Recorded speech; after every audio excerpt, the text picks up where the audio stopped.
Sabi niya sa akin kung pwede daw, huwag ko muna siyang ligawan. Bakit daw? Sabi niya, wala pa daw sa isip niya yung mga ganung bagay. Sus, naniwala ka naman. Alam mo ba, ganyan talaga yung mga babaeng yan. Marami talagang arte sa katawan yan eh. Alam mo ba ibig sabihin pag sinabi yun? Ano? Sus, simple. Ibig sabihin, busted ka!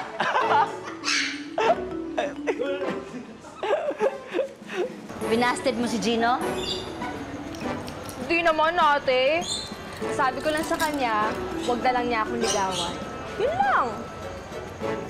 O di binasted mo nga. Masama ba yung ginawa ko, ate? Marga, ang mga manliligaw, merong sinasagot, merong binabasted. Ganun talaga. Eh, siya naman kasi, yung kulit-kulit niya eh. Siya ng dalawa ni Johan. Ay mo nun, marami kang manliligaw. Maganda ka kasi, parang ako. Eh, basta, kasi naiilang ako. Mas gusto ko yung sa una, friends lang kayo, tapos, ayun, marirealize nyo na lang na gusto nyo pa rin isa't isa. Parang kayong dalawa ni Kuya Mateo nun.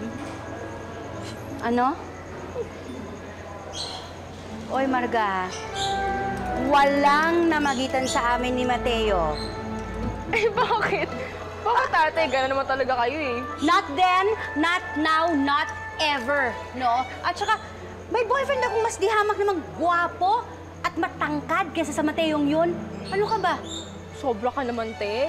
Gano'n naman talaga kayo eh. Sa Makinig una, ka. di ba, friends lang kayo, tapos lumalalim yung friendship nyo. Hanggang sa, ayun, nawala si Lolita. Napurnada tuloy. Sayang.